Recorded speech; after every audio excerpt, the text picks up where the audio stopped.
Right, signal box part 1. We've decided to build a small signal box to get people into the idea of making their own things. What we're using is some Foamex 5mm board. It is just scrap board. It's just what I've got out of a skip. As you can see, there's printing on the other side. So what we've done is we've done ourselves a drawing, and I can send you a copy of this so you can use them measurements. Unfortunately, they are in inches. I don't do metric. I do little bits, but not a massive amount. So it's all drawn in metric. You can adjust it to whatever size you need. We've decided to give it a little bit of a brick base, and we can just literally go from there and thingy. So what we've done is transferred that onto the 3 or 4 pieces of Foamex. This is 5mm, simple as that. So we've got the 2 sides with the windows and the door. We've got the floor. We've got the front windows with the boarding and the floor and the back. So what we'll do now is progress to, now I've drawn it out, is now mark it out with a scriber, and we'll go from there. And I'll show you how I roughly do that, and then you can copy it and we can build these sides. Alright. So what I'm doing now is just literally with the scriber, steel ruler, just marking in the planks. I mean, if you only do it a couple of times, you can do. It's easy enough to do. And what you do is work all your way down. Obviously, don't go through the windows.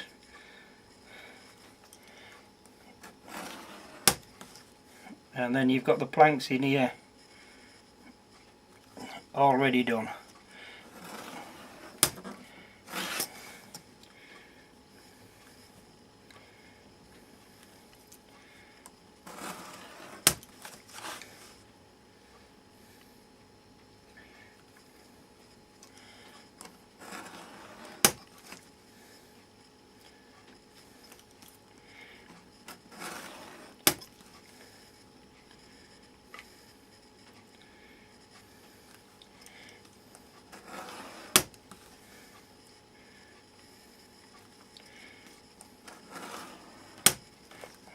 Now obviously when we get to the windows and doors, you can go straight through because we're going to cut this section out. But on this one, on the doors and what have you, it is just a matter of following up to the edge. This is a window, so you don't need to be going past it.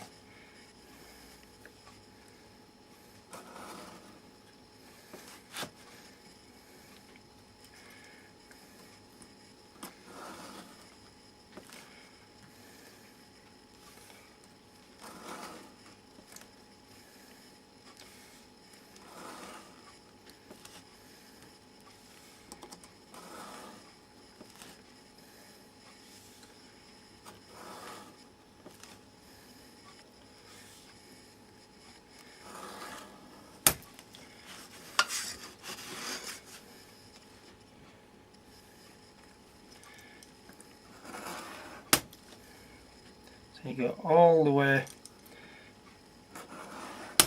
to the bottom.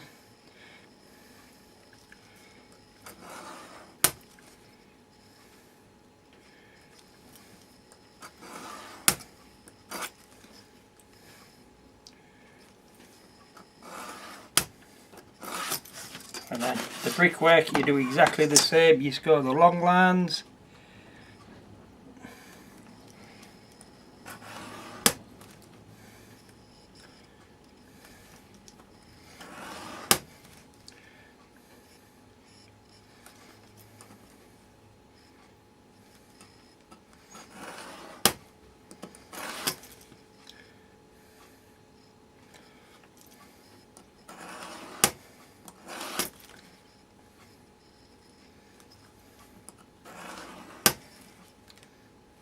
That's it. Right, that's all the long lines cut in. Lovely little find. I found it on a car boot sale for 50p, and it works absolutely lovely. So it's just a tap on the bricks,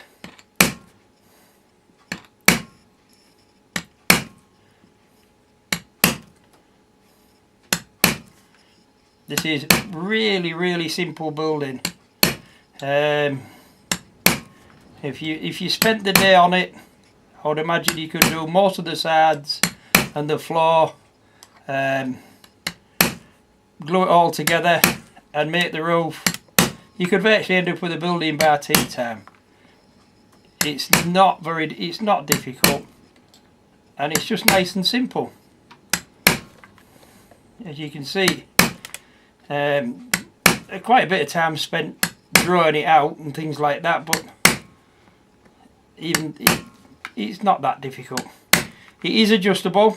I mean, obviously you wanted to make it higher, you could do that. If you wanted to bring it in, so you've got like a stepped in front, so you could sort of pull this in and then cut it down there, so your cabin's overlapping, and just make that higher. You could do that. All of this is so simple, and I tend not to draw the drawings because I tend to just do it as I'm going along. I don't find it easier, but we thought if we can give some people the impetus to have a go, which is all that we're intending to do, I think it'd be great. I think everybody's got the capabilities to be a modeller. With a couple of friends who's never done it, who's got arthritis, I hope you don't mind me saying, in his hands, Peter, and he's made an engine shed of his own. You know, he's designed what he wanted to do, and it's turned out an absolute treat.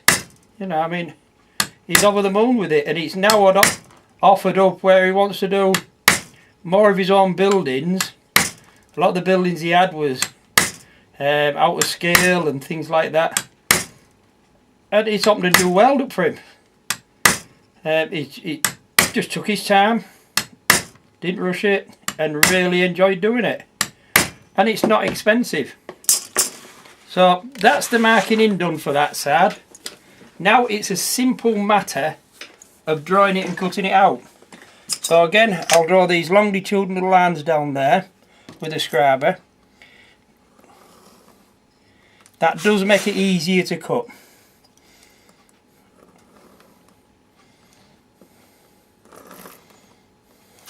And the same with them.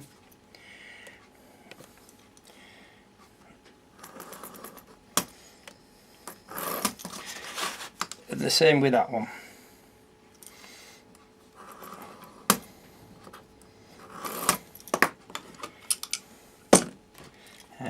I use the curved blade a lot of times when I'm cutting straight lines, because it is easier and it cuts absolutely beautiful.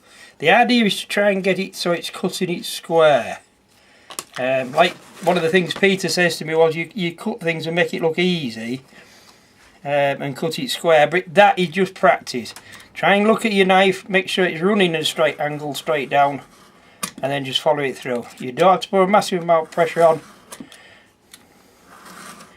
Nice and steady, and get that edge so it is square. The squarer the better, because it's easier then to work with. As we just butt jointing them together, it does make it a lot easier. Same with these. I don't go all the way down to the bottom because you'd end up with a line in the other part.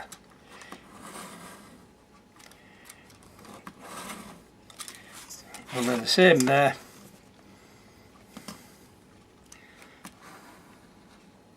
And the grooves will keep you to a degree. I can, actually do it freehand, but we'll stick with the roller so you know you're keeping it square. Watch your knife angle, keep it nice and straight. And then when you've done that, rather than trying to cut it out with a curved blade, I just push my knife into this with a straight blade, which is that one, and I just push that into each corner. And that makes sure that everything's cut down. Every corner, don't miss one off. And the same with that one.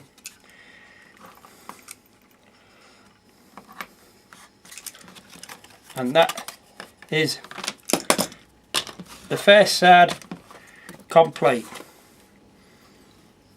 And I'll go on now and make the others so you can see where we are, and then we'll stick them together and you can see within a couple of 3 hours you've actually got the beginning of a building, and that always is a plus because you feel, wow, I'm built a building already. Right, so the next thing, obviously the floor. What we're going to do here, we're going to show you how to put some lines in this like floorboards to make it more looking more woodwork. And we've got to cut this down. Obviously I've left it the length. It is 6 inches, but of course you've got 5mm on each side to take off. So what we've got to do is take off a centimetre, take that off so it fits inside. But I'll show you that as we go along. Right, all this is now is just putting little wiggly lines in, like wood graining. Simple effect. You'll see this when Pat paints it. It just adds a bit of what you create to do it. I mean, there's nothing to stop anybody for doing the outside as well like this if you wanted that much detail. I tend not to myself, but it would be, so let's say if you put a big knot in like that. I mean, I don't know if they have a big knot in like that in floors, but it looks quite good when it comes out. And I'll carry on and do the full piece. Okay, so doing the floor, I put the grains in and just scored down the planks again, just to give it a bit more definition. I've also done a base colour of sand, so now I'm going to put the raw umber on to emulate the wood grain and the wood. So let's get cracking.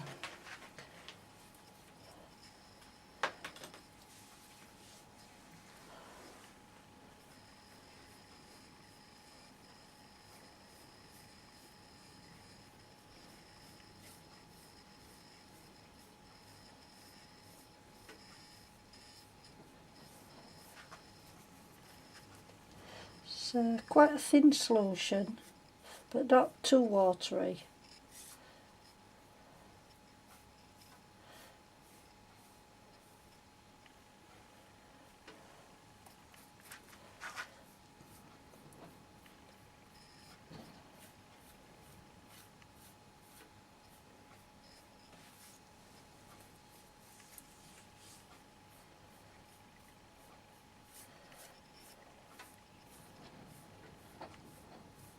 So I'll carry on doing that till I've covered the floor, and then we'll go on to the next coat. Okay, so the second coat is just raw umber, and I'm not going to cover all of it. I'm just going to skim across so it leaves some of the light wood in, so it looks like that's worn.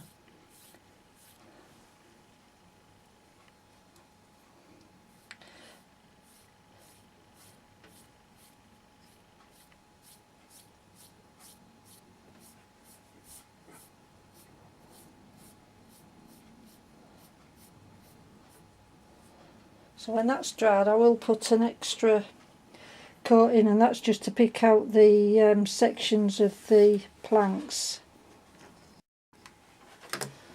Right, now for our third coat, and that's just a bit of Mars Black mixed in with the raw umber just to make a darker brown. And I'm just going to go between, it doesn't matter if you catch the edges, and just rub it along like that. All it's doing is picking out the sections between the floorboards.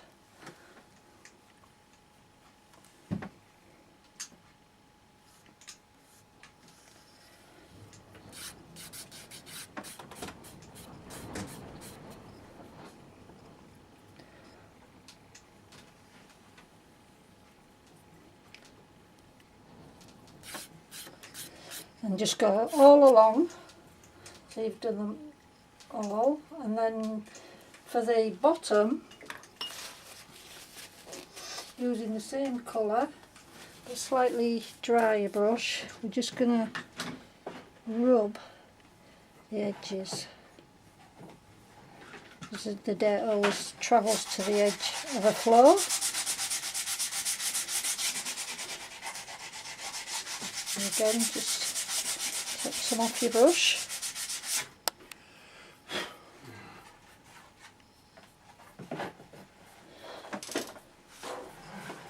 I just add a little bit more black to that one.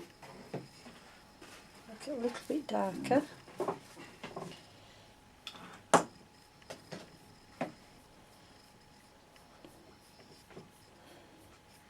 And the same with this edge.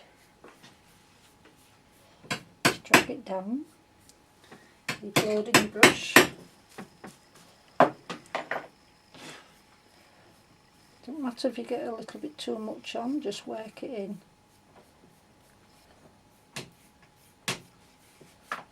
That's all the coal dust that's settled. Sometimes you can just run along the edge as well.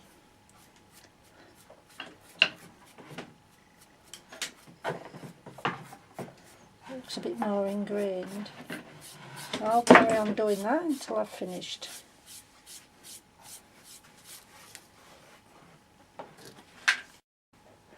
And there you are. That's the finished wood effect for the floor. I think it looks pretty good, pretty realistic there. So next time you see it, it'll probably be inside the signal box.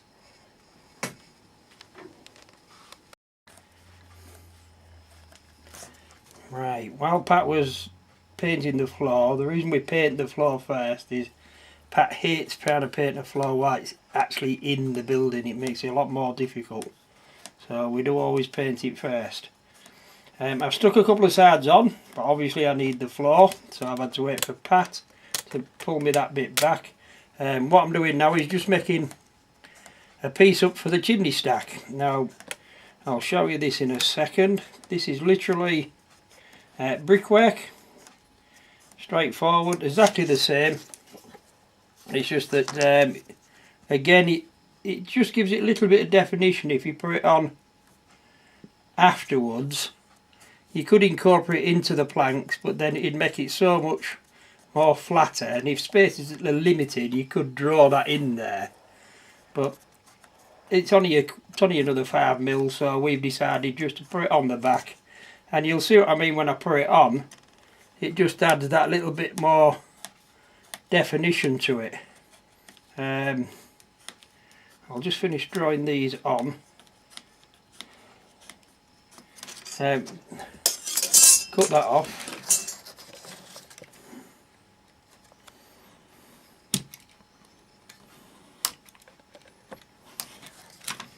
Right, and this is all we've done.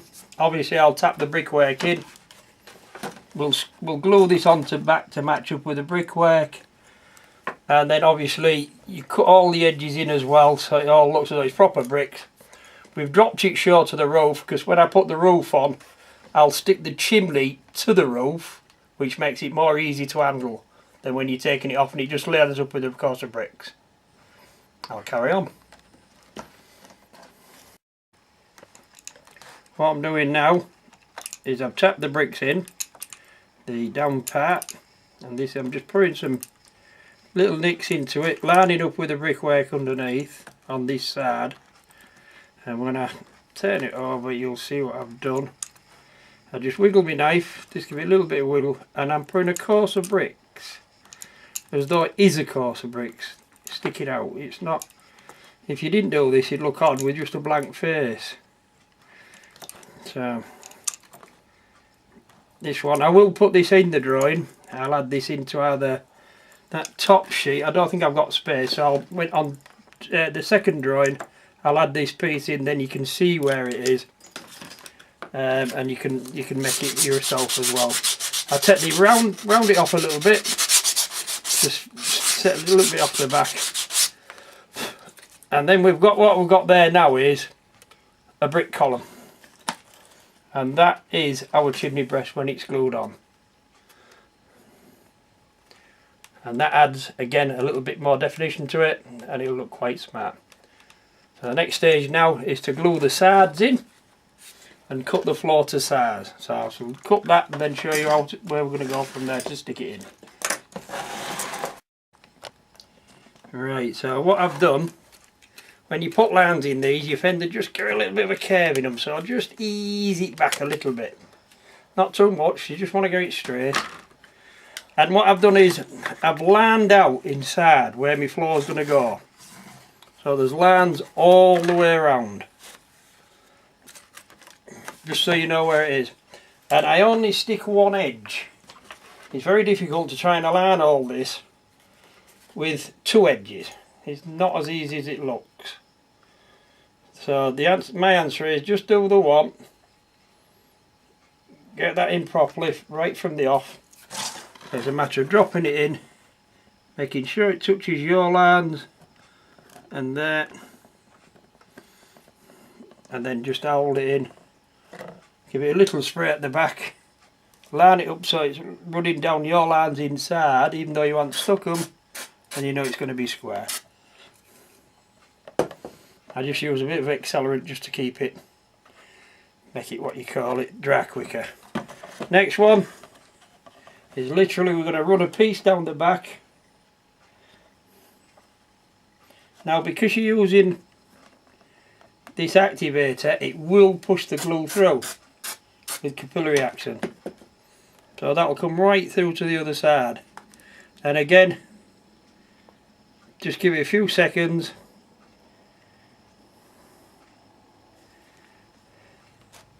And that will go off as well.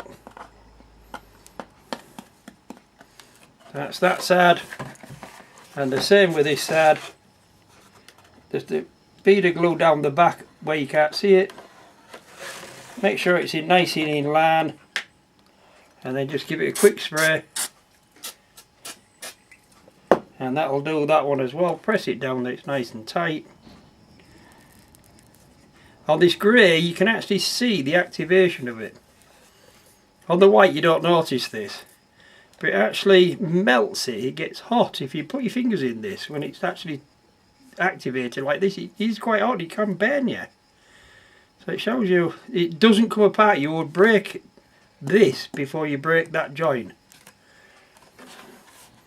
And there we are. That's the floor in position.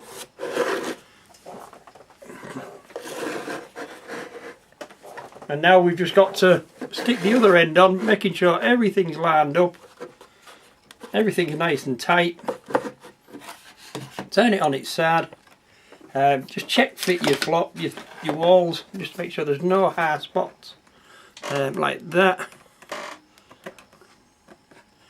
And the same on the front. Get that in line. It's a little tiny bit hard there. So what I tend to do is just trim that off a little bit. I'd rather inside, if you put a skirting in, you wouldn't see where you join it anyway. Not, I don't think they had skirtings. I'm not quite sure. But just make sure that's nice and level, and then you can sand that down. Just take that extra little bit off. A bit of really coarse sandpaper works wonders.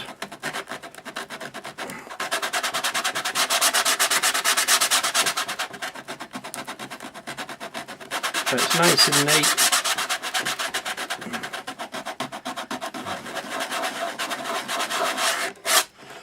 Check fit again. That's better. Everything lines up nicely now. Maybe just a tiny little bit more. It's that small and now it's unreal. But this is where you can take your time over. You know, it's not a race to do these things. It's supposed to be relaxing and enjoyable.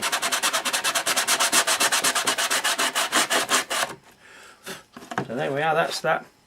Check again. Now that fits absolutely lovely. So now the first job is to glue one of these on. So get it lined up where you're happy, like that, so you can check it and then you can glue it. So I'll stick with the front edge because this is the part we're going to see more.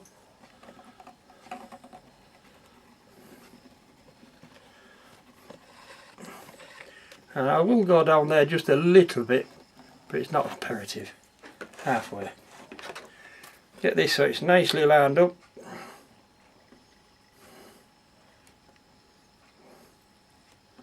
This is where you don't want to be using an activator because it will react even now in seconds. A little bit of cloth just to wipe any surplus glue off. So everything's nice and neat. Again, planking, when they put these up, they was built on site, but most of it just be a side. Oops, don't take my wee fingers on it. Any surplus glue, just wipe it off with a bit of sandpaper. It's all got to be sanded at the end. So there's one side. This one just needs a little bit of adjusting. As you can see, it's just slightly overlapping. And the easiest way of doing that is to glue it where it is. So I'll just ease it up so you can get your glue in. Glue it right along.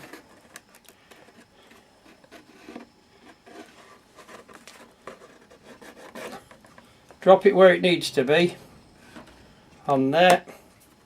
Make sure you level all the way down. Press it on. And that'll stick that one as well. Now you probably found the floor could be slightly out or what have you, but it's easy enough to correct as you're going along. What I tend to do is do it like I've just done. Turn it upside down. Just glue that bottom floor just the bit you didn't do. Spray it with a little bit of activator, and that's our first part done. Nice and square. Where it overlaps at the back you can see, and what I'll do is I'll just take that little tiny bit off with a knife. So the next stage now, I've cut some thin strips. I've cut some at 3/16. Again, I'll put these on the drawing, and some at 1/8. And the reason for these is we're just going to make some windowsills out of them. So we're going to stick them on just like that, but we'll probably overlap them a little bit. Stick one on, and then we can work to it. So I'll stick one on, then you can see what I mean, how it's going to work. So that goes like that. And this is 3mm Foamex. It's not 5, it's 3. So we've got it for a little bit thinner. Give it plenty of overlap, it doesn't matter. You've cut the pieces slightly big, so it doesn't matter. Don't go on your fingers, else it won't come off. It comes off your fingers, but it won't let go of your hand. That's it. Like that. Give that a bit of a wipe, and believe you, it dries in seconds, this stuff. It really does. Once it's, I'll give you a quick spray because I need to show you things a bit quicker than I would normally. You could just leave this to dry for about 10 or 15 seconds. You then, once you've got all that done, it's then a matter of just, I'll have to turn it a little bit so you can see what I'm doing. Just rub the sills down. Just a little bit. If you've got the windows to go in as well, but even though there's a little bit of super glue in there, this will just tidy it up. So we've got the sill on there. So, and then what I do is I just carefully just round that edge a little bit. Pat keeps telling me to turn round, but it's not easy when you're not that handed. Found it difficult. Right, can you see it from there? And I just round that edge off carefully, not hitting the dust, anything else. And just go like that. Just to give it a little bit of smoothness. And then again,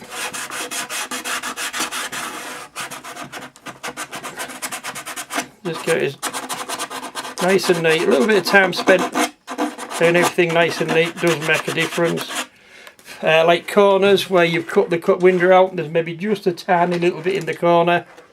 just square it off, make sure everything's nice and neat. And the same underneath.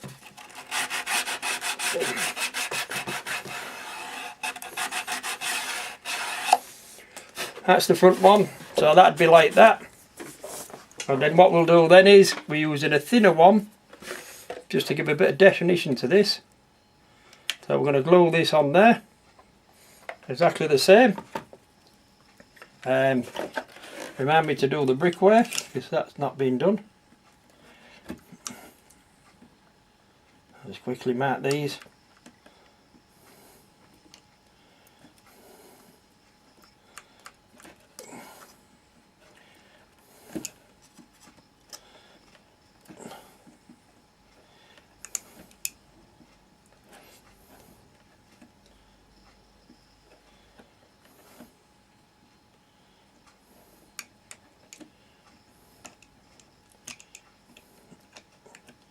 I mean, you can actually just draw these through with a scribe just to make sure everything lines up. But again, I've never been absolutely convinced that that's how they do them. So I'm quite happy just to do nice and rough. And like I said, it's a nice simple box. So now we're going to just literally glue this piece on. Again. Make sure you get their flat side because it's easier. Not that I can tell, that's a cut edge, right.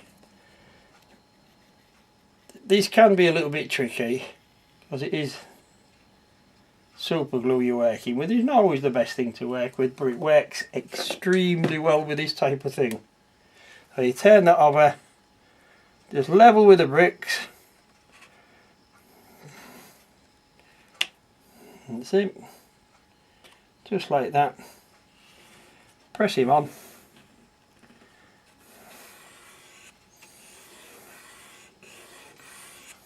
I'll spray it so you can see.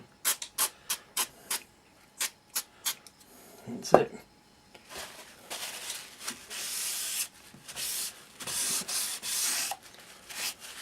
And then one of these I will leave.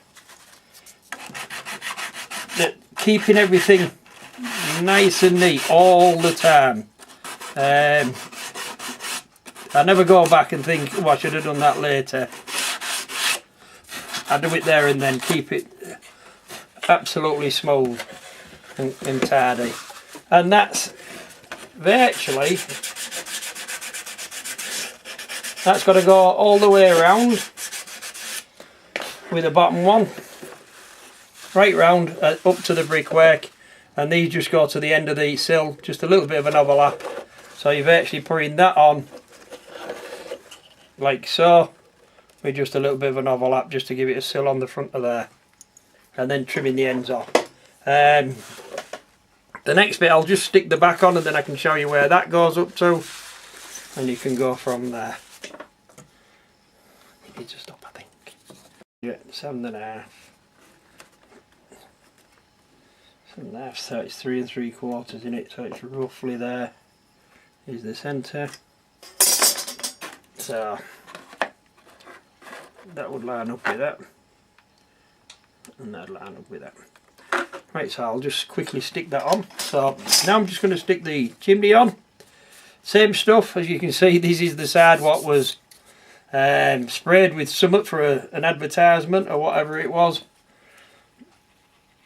It doesn't affect the sticking ability, and we have tried it, so we're quite safe that it will stick to it. Only the plastic covering. Yeah, it's just like a plastic paint they put on. This one you're going to roughly get to where you want to be. Make sure you line up with your bricks at the bottom, nice and square. Drop it on. Keep it nice and tight. That's it. A little bit of activator to get it going. Press it down.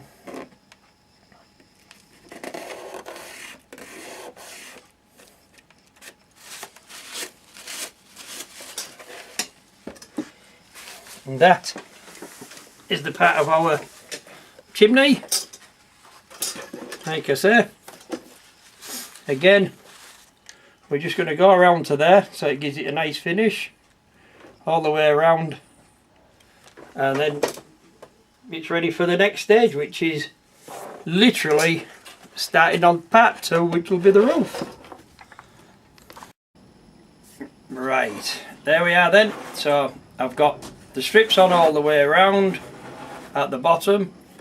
I put the windowsill on, and I decided to do a strip all the way around at the top. What that gives us, there's your chimney breast. So that's inside, will make a proper chimney breast to fit. So that's part of your core, your chimney. Bands are going round up to that, gives it a nice little finish. Like you said, we painted the floor because Pat likes the floor painted first. Another option she came up with was putting the floor in loose, so you could have dropped this down 3mm and then done a 3mm floor separate with all the bits on, so you could lift it in and out. But it's something she's thought of just as we finished doing it. So what I'm going to do now is I'm going to carry on and draw the next part, because obviously I'm doing this as I'm going along, which is the roof and the bits what you need extra on this. And Pat's going to take it over and give it a paint now, because painting, it can be painted up to a standard, the brickwork, the paintwork, ready for the next phase. Painting time. I've got my gloves on because I'm a messy painter. So let's get started. Now normally I would, well obviously I'm going to put a base colour on and then I would go to the brickwork. But on this occasion I'll put the base colour on, and then I think that more or less the base colour actually is sand acrylic. And that base colour will actually do this top part of the signal box, but I'll also put it on the bottom for the base for the bricks. So once I put it on there, hopefully won't have to give it a second coat. So we'll get on with that one. And I like to use a reasonably flat edge brush for that. So before I do actually paint, this little tool here is what I use. It's for cake bakers and such, and cake decorating, and you get different thicknesses of balls at the end, so I just run it along and it just gives it a little bit more definition. It does make a difference, so it's well worth doing, and do that all around the building. So let's get started painting. Sometimes you might need a second coat, it all depends on the board, but give it another light sanding before you start. I'm not worried about these lines because I'll be sort of putting pencil lines in there to make them stand out a little bit more, but that's when we're finished. So if I carry on doing all this building, then I'll get back to you when it comes to doing the brickwork.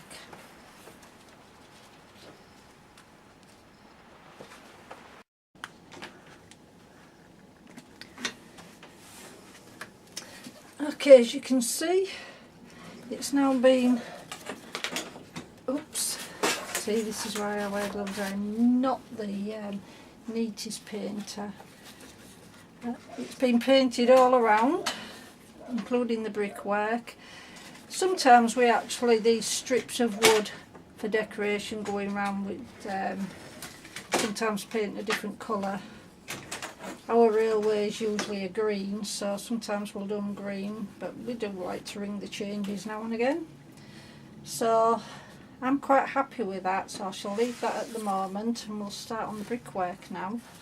The first coat of brickwork is going to be a terracotta. So if I actually lay it down flat, then all I'm going to do is tissue. So I like to put it on just random strokes. Where we live, we do have quite a lot of brickwork that has a bit of yellow in it, so we tend to emulate the brickwork what's around us. We don't always do brickwork, sometimes we do stone, sometimes we do slate, but they're usually for people that have asked us to do something for them. But our tunnels and our walls are in stone, so eventually we will show you how we do the stone. But brickwork's our favourite. Don't worry if you just catch it underneath. It can be touched up later.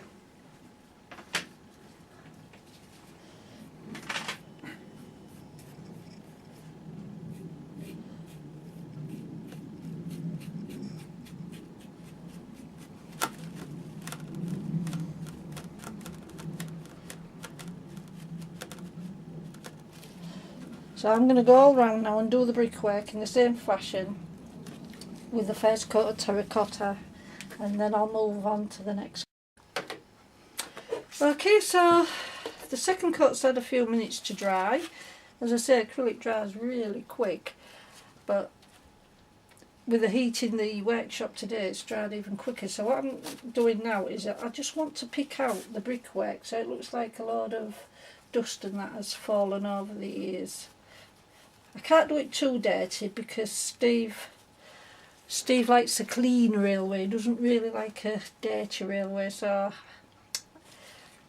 I don't upset him. I shall just do it like this. So what we're doing is we just very light, and this is a dry, more or less dry brush, so don't have too much paint on your brush, so it's like dry brush work, and all I'm doing is I'm just slightly brushing over the bricks to highlight them. So I'll just get a little bit more because it's a little bit too dry, is that? Okay, there you go. Don't worry about that, just rub it in. It's all dirt. I just can't do too much because I'll get that look again. Because I really do enjoy things that are really weathered. But unfortunately Steve's railway is a clean railway because it's a preserved railway, and the motley crew that look after it really well.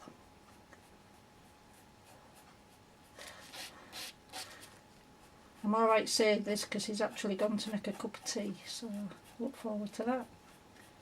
Okay.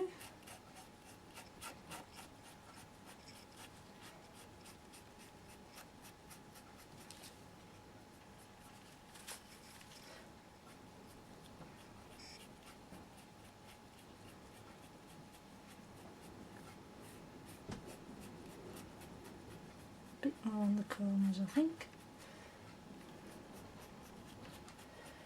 So you've got the gist of that now, so I shall carry on and finish the rest of it, and then I'll show you what it looks like when it's done.